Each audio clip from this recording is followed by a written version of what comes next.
Bagaimana caranya agar ibadah-ibadah kita terasa nikmat dan khusyuk? Mengapa hal ini bisa saya rasakan kadang-kadang saja? Mohon tausiahnya Ustadz, agar hal kenikmatan ibadah, kekhusyukannya bisa terus-menerus saya nikmati, Ustadz.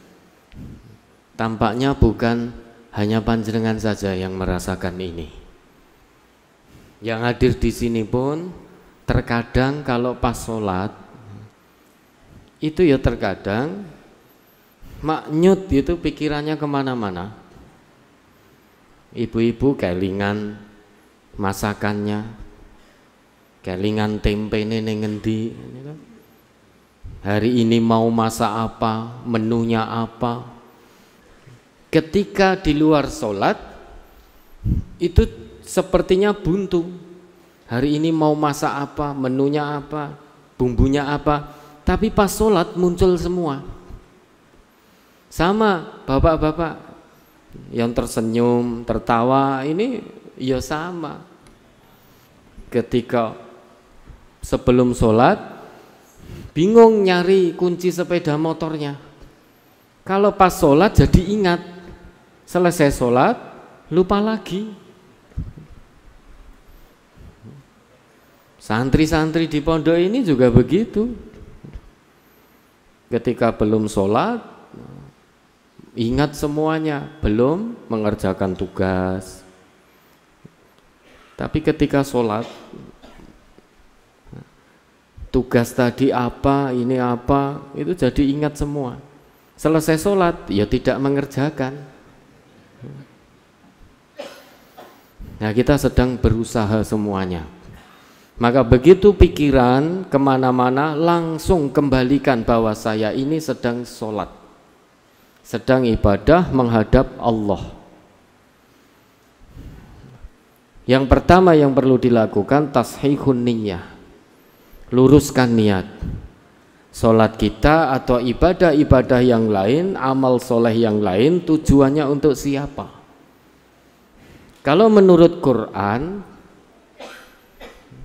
tujuan kita beribadah itu hanya lillahi rabbil alamin.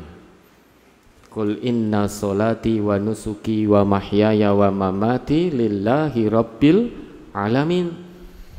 Bukan hanya ibadah saja, aktivitas hidup kita pun dalam bekerja, berolahraga itu juga harus karena Allah. Sampai mati kita pun nanti hanya untuk Allah, hanya karena Allah.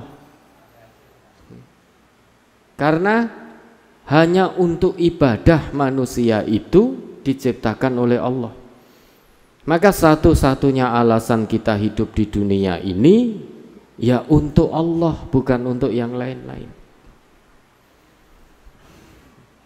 Maka luruskan niatnya dulu.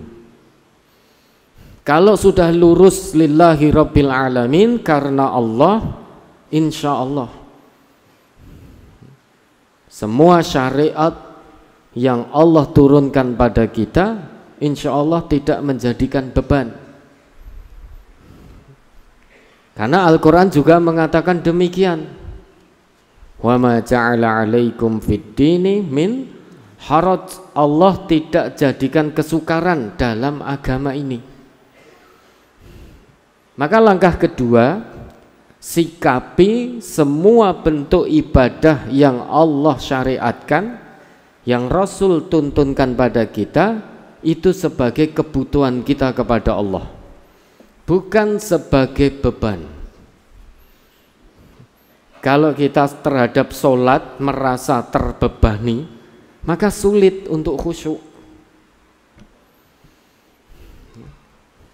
Sesudah sholat subuh beraktivitas, tiba-tiba terdengar suara azan zuhur.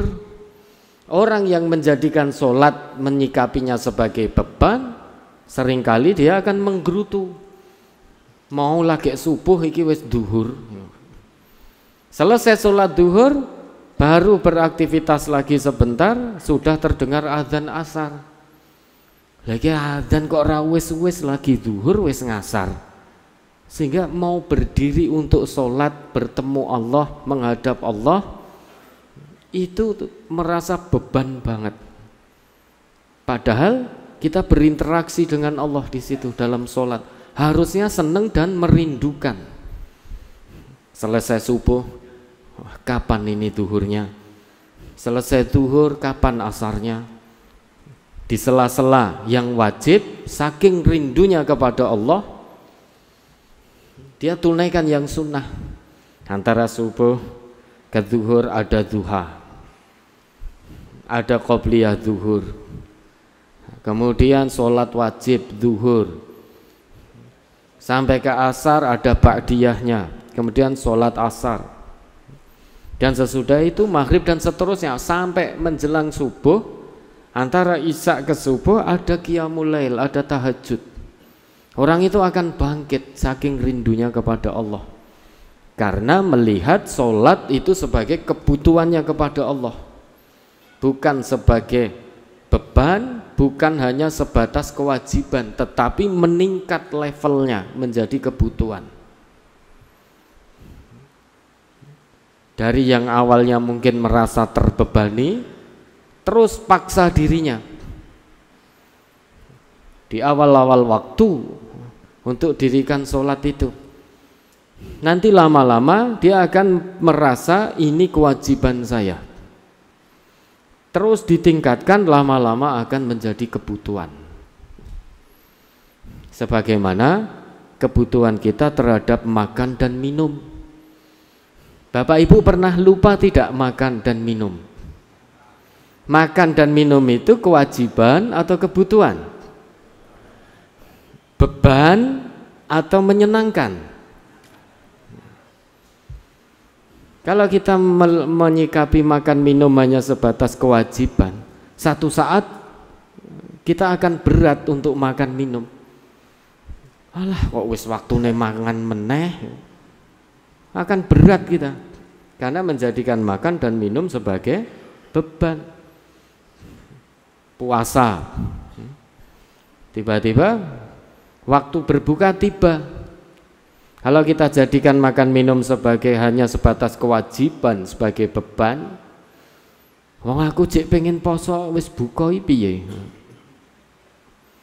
Nah, manusia sulit untuk lupa makan, lupa minum. Kenapa? Karena sudah menjadi kebutuhan.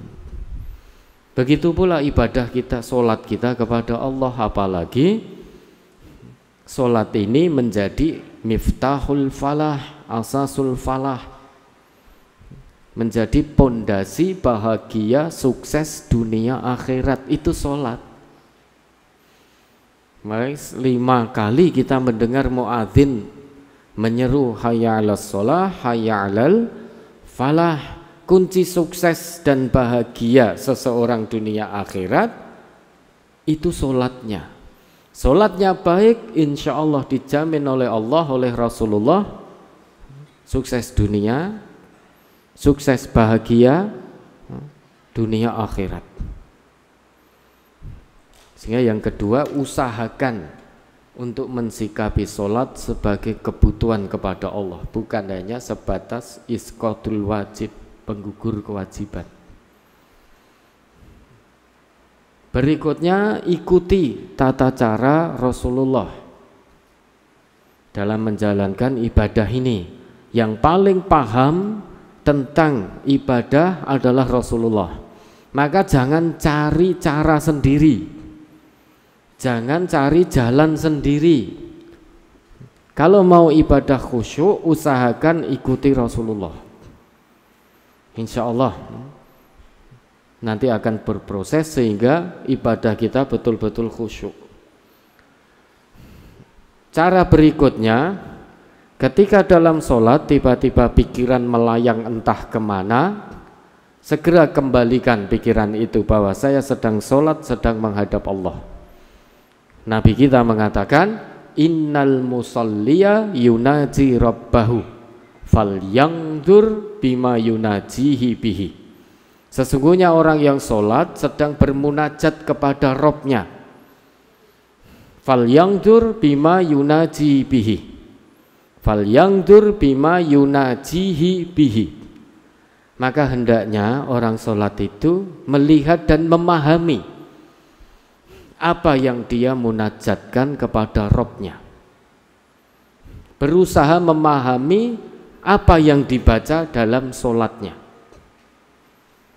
Dengan begitu insya Allah hati ini akan bisa khusyuk saat kita beribadah kepada Allah.